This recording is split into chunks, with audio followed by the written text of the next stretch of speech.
দীর্ঘ দেড় দশকের ফ্যাসিবাদী শাসন শোষণ থেকে মুক্তির পর দেশে জনগণের সরাসরি ভোটে জনগণের কাছে দায়বদ্ধমূলক গণতান্ত্রিক সরকার প্রতিষ্ঠিত হয়েছে। বাংলাদেশের জনগণ তাদের হারানো গণতান্ত্রিক রাজনৈতিক অধিকার ফেরত পেয়েছে। আর কখনো যাতে কোনো স্বৈরাচার কিংবা তাবেদার জনগণের অধিকার কেড়ে নিয়ে দেশে ফ্যাসিবাদী শাসন প্রতিষ্ঠা করতে না পারে সেটি নিশ্চিত করাই এখন সময়ের দাবি। এবং সেই লক্ষ্যেই বর্তমান সরকার দেশের প্রতিটি সাংবিধানিক প্রতিষ্ঠানকে শক্তিশালী করতে যথাযথভাবে পদক্ষেপ গ্রহণের চেষ্টা করছে। আইন বিভাগ, শাসন বিভাগ ও বিচার বিভাগ এই তিনটির মধ্যে সমন্বয় করে দেশে ন্যায় শাসন প্রতিষ্ঠা করা গেলে নাগরিকদের গণতান্ত্রিক অধিকারের সুফল মিলবে। অন্যথায় এই সুযোগ গণতন্ত্র নাগরিকদের মিলবে না।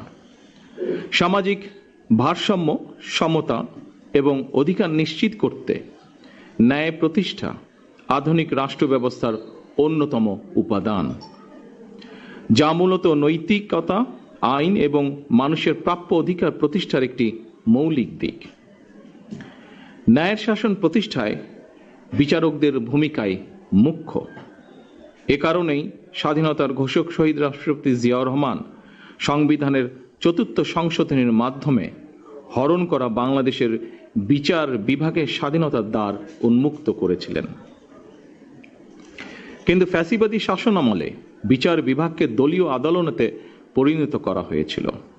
আইনের দোহাই দিয়ে শাসন চালালেও তখন দেশের ন্যায় বিচার ছিল না। ২০২৪ সালের আগস্ট মাসে দেশের স্বাধীনতা প্রিয় মানুষ অন্ধকারের শাসন থেকে মুক্ত করে নিজেকে, মুক্তি পায়। সুতরাং বর্তমান সরকার এবার দেশের ন্যায় শাসন প্রতিষ্ঠার মাধ্যমেই জনগণের ন্যায় বিচার পাওয়ার অধিকার প্রতিষ্ঠা করতে বদ্ধপরিকর। আদালত হয়রানির জায়গা নয়, বরং ন্যায় বিচার পাওয়ার নিরাপদ স্থল। জনমনে এমন বিশ্বাস দৃঢ় হলে সমাজ থেকে মব ভায়োলেন্স ও দূরীভূত হবে বলে আমি ব্যক্তিগতভাবে বিশ্বাস করি। এই জন্য বর্তমান সরকার ন্যায় এবং আস্থার জায়গা হিসাবে বিচার বিভাগকে প্রতিষ্ঠিত করতে কাজ করছে। প্রিয় সুধীবৃন্দ, দুর্নীতিমুক্ত, স্বচ্ছ ও স্বাধীন বিচার ব্যবস্থা প্রতিষ্ঠার মাধ্যমে বিচার প্রক্রিয়ায় জনগণের হয়রানি লাঘব করতে সরকার বিচার প্রশাসন ও বিচার প্রক্রিয়াকে সম্পূর্ণরূপে ইলেকট্রনিক ব্যবস্থায় রূপান্তরের অংশ হিসাবে বিচার ব্যবস্থার আধুনিকায়নে ই-বেইল বন্ড পদ্ধতির বাস্তবায়ন কর্মসূচি অব্যাহত রেখেছে এবং যার ফলশ্রুতিতে আজ 7টি জেলায় এই প্রক্রিয়াটি চালু হলো।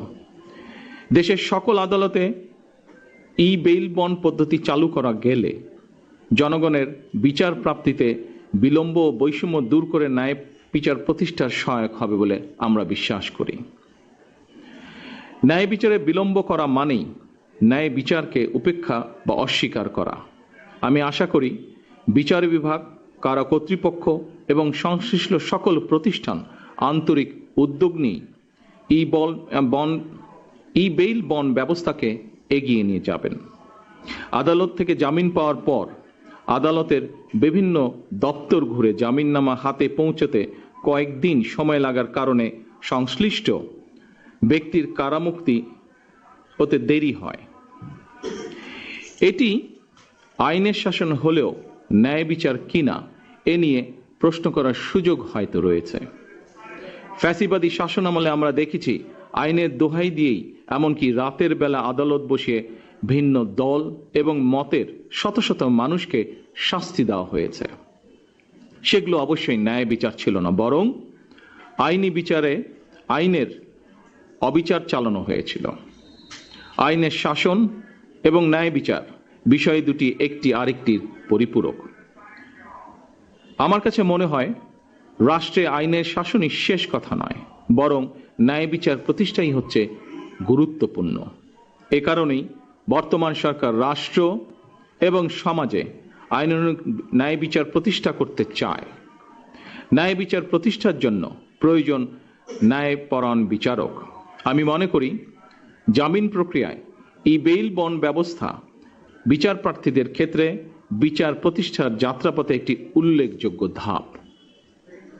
উপস্থিত আইনজীবী বৃন্দ, জামিনের নথি অনলাইনে দাখিল করার ইলেকট্রনিক জামিননামা বা ই বেইল বন্ড পদ্ধতির মাধ্যমে অল্প কিছু সময়ের মধ্যেই জামিননামা সংশ্লিষ্ট ব্যক্তির কাছে পৌঁছে যাওয়ার ফলে বিচার প্রার্থীদের হয়রানি লাঘব হবে ইনশাআল্লাহ। আগে একটি জামিননামা সম্পন্ন করতে আদালত থেকে জেলখানায় পৌঁছানো পর্যন্ত আইনজীবী, মোহরি, ম্যাজিস্ট্রেট, পুলিশ, পিয়ন সহ নানা পরিক্রমায় কমপক্ষে 13টি ধাপ পার হতে হতো, বা যা এখনো বিভিন্ন জায়গায় হচ্ছে। ই বেইল বন্ড পদ্ধতি চালুর পর এখন সংশ্লিষ্ট ব্যক্তির কাছে জামিননামা কিছু সময়ের মধ্যেই পৌঁছে যাবে। এ কারণেই বর্তমান সরকার সারা দেশের সকল আদালতকে ই বেইল বন্ড পদ্ধতির আওতায় আনার সিদ্ধান্ত নিয়েছে। এরই অংশ হিসেবে আজ থেকে বগুড়া, ঝিনাইদহ, যশোর, মাগুরা, রাজশাহী, নাটোর ও কুষ্টিয়া এই কটি জেলাতে আদালতের কার্যক্রমে ই বেইল বন্ড পদ্ধতি চালু করা হলো। এর ফলে জামিনপ্রাপ্ত ব্যক্তি জামিন পাওয়ার পর কারামুক্তির ক্ষেত্রে হয়রানি লাঘব হবে। অপরদিকে বিরোধী পক্ষ কিংবা মধ্যস্থতাভোগীদের তৎপরতা কিংবা জামিননামা জালিয়াতির ঘটনার সুযোগও কমে আসবে বলে আমরা দৃঢ়ভাবে বিশ্বাস করি। যেই বিচার বিভাগ থাকবে সম্মানিত উপস্থিতিবৃন্দ, একজন বিচারক যেহেতু জামিন আদেশটি যাচাই করে সরাসরি অনলাইনেই কারা প্রশাসনের কাছে পাঠাবেন, সেহেতু কারা প্রশাসন জামিন আদেশ পাওয়ার সাথে সাথেই সংশ্লিষ্ট ব্যক্তিকে কারা মুক্তি দিতে সক্ষম হবেন। ফলে ই বেইল বন্ড বা ইলেকট্রনিক জামিননামার ব্যবস্থা বিচার ব্যবস্থায় জনগণের অহেতুক হয়রানি এবং দুর্ভোগের অবসান ঘটাবে। ই বেইল বন্ড সিস্টেমকে পুলিশের সিডিএমএস, আদালতের কেস ম্যাজিস্ট্রেট সিস্টেম এবং ন্যাশনাল আইডি কার্ড ভেরিফিকেশনের সাথে যুক্ত করার বিষয়টিও আমাদের সরকারের পরিকল্পনার ভেতরে রয়েছে। জনদুর্ভোগ লাঘবের উদ্দেশ্যে বিচার ব্যবস্থার পুরো প্রক্রিয়াটিকেই বর্তমান সরকার কম্পিউটারাইজ সিস্টেমের আওতায় এনে বিচার বিভাগে মডার্নাইজেশনের উদ্যোগ অব্যাহত রাখবে ইনশাআল্লাহ। উপস্থিত আইনজীবীবৃন্দ, গায়েবী মামলা, ভুয়া ওয়ারেন্ট এবং ওয়ারেন্ট রিকল না হওয়ার অজুহাতে অতীতে বিরোধী দল বা ভিন্ন চিহ্ন মতের হাজার মানুষকে নানাভাবে হয়রানি করা হয়েছে। বর্তমান সরকার বিচার ব্যবস্থায় অনলাইন প্ল্যাটফর্মের মাধ্যমে প্রোডাকশন ওয়ারেন্ট, রিলিজ অর্ডার এবং থানা থেকে ওয়ারেন্ট রিকলের কাজ সম্পন্ন করবে ইনশাআল্লাহ। এটি করা সম্ভব হলে এক জেলার অভিযুক্ত আসামি অন্য জেলায় গ্রেপ্তার হলে অনলাইনে দ্রুত উপনথি প্রেরণের মাধ্যমে জামিন শুনানি সহজ করা হবে। ফলে পুলিশি হয়রানি বা ভুয়া ওয়ারেন্টের মাধ্যমে সাধারণ মানুষকে বন্দী করে রাখার যে অপসংস্কৃতি, তা উৎপাটন করা সম্ভব হবে বলে আমরা বিশ্বাস করি। প্রিয় দেশবাসী ও আইনজীবী বৃন্দ, শুধু প্রযুক্তির উন্নয়নই নয়, আমরা মানসিকতারও উন্নয়ন চাই। আমরা এমন এক বাংলাদেশ গড়তে চাই যে বিচার ব্যবস্থায় প্রধানমন্ত্রী কিংবা মন্ত্রী, পুলিশ কর্মকর্তা কিংবা কর্মকর্তা এবং একজন সাধারণ নাগরিকের মধ্যে কোনো তফাৎ থাকবে না। যে বিচার ব্যবস্থা থাকবে সম্পূর্ণ স্বাধীন এবং ন্যায় বিচার প্রতিষ্ঠার অনবদ্য পাদপীঠ। আমরা বিশ্বাস করি access to justice for all.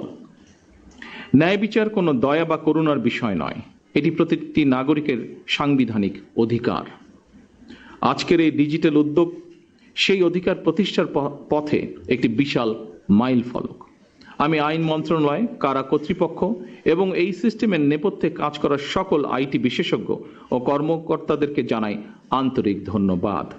একই সাথে আমাদের মাননীয় আইনমন্ত্রীকেও আমি ধন্যবাদ জানাই, কারণ আমি জানি এই বিষয়টির সাথে উনি ব্যক্তিগতভাবে জড়িত। উনি ব্যক্তিগত উদ্যোগ নিয়ে এই বিষয়টি, সম্পূর্ণ বিষয়টিকে ত্বরান্বিত করার জন্য অনেক দিন ধরে কাজ করছেন। আপনারা এই প্রযুক্তিকে সাদরে গ্রহণ করে বিচার প্রার্থীদের দ্রুত সেবা নিশ্চিত করতে অগ্রণী ভূমিকা পালন করবেন।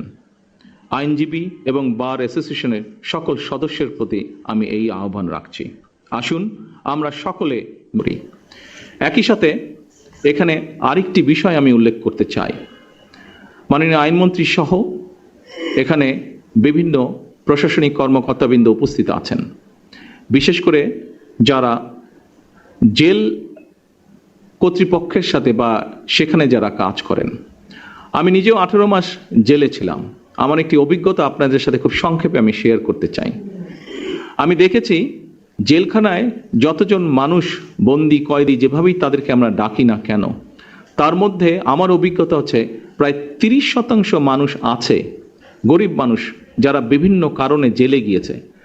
এই মানুষগুলো ঠিক জানেও না তারা কি কারণে জেল খাটছে, এবং বহু মানুষ তারা শুধুমাত্র অর্থনৈতিক কারণে একজন ভালো লয়ার নিযুক্ত করতে পারছে না বলে, তার ফ্যামিলি সেটি এফোর্ড করতে পারছে না বলে এই মানুষগুলো প্রায় 30-35% মানুষ বিনা কারণে জেল খাটছে। আমি মাননীয় আইনমন্ত্রীকে অনুরোধ করব এই বিষয়টিকে কিভাবে আমরা অ্যাড্রেস করতে পারি, কিভাবে এই নিরপরাধ মানুষ, এই মানুষগুলোর মধ্যে যদি কেউ নিরপরাধ থেকে থাকে এবং যারা একজন প্রপার লয়ার, একজন ভালো লয়ার এফোর্ড করতে পারছে না, এই মানুষগুলোকে কিভাবে আমরা এই বন্দি দশা থেকে বের করে আনতে পারি, এই বিষয়টি আমি ওনাকে বলবো অনুগ্রহ করে দেখার জন্য। উপস্থিত সম্মানিত সকল উপস্থিতবৃন্দ, আমার এই বক্তব্য রেখে আজকে আমার বক্তব্য শেষ করছি। সকলে ইনশাআল্লাহ ভালো থাকবেন, সুস্থ থাকবেন। আল্লাহ হাফেজ। বাংলাদেশ জিন্দাবাদ। মাননীয় প্রধানমন্ত্রী, আপনাকে ধন্যবাদ। আগামী 28শে এপ্রিল আমাদের জাতীয় লিগ্যাল এইড দিবস। সেখানে আমাদের বড় মহাযজ্ঞ কর্মসূচি আছে, যেটা আমরা অন্যান্যবার 5 স্টার হোটেলে এটা উদ্বোধন হয়। এবার আমরা বলেছি 5 স্টার হোটেলে কখনো লিগ্যাল এইড পাওয়া লোকজন পৌঁছতে পারে না, এই কারণে কুড়িল বস্তি থেকে আমরা এটা উদ্বোধন শুরু করব এবং ওখান থেকে র্যালি শুরু করব। সেখানে আপনি প্রধান অতিথি হিসেবে আছেন। আপনাকে ধন্যবাদ। না, আমি অবশ্য আপনার মতন ভালো লয়ার পেয়েছিলাম যখন জেলে ছিলাম, কিন্তু আমরা কথা বলছি অনেক সাধারণ মানুষ আছে যারা এফোর্ড করতে পারে না, যেটা আপনি হয়তো ধারণা করতে পারেন বিষয়টি, বাট আমি এটা নিজের চোখে দেখে এসেছি।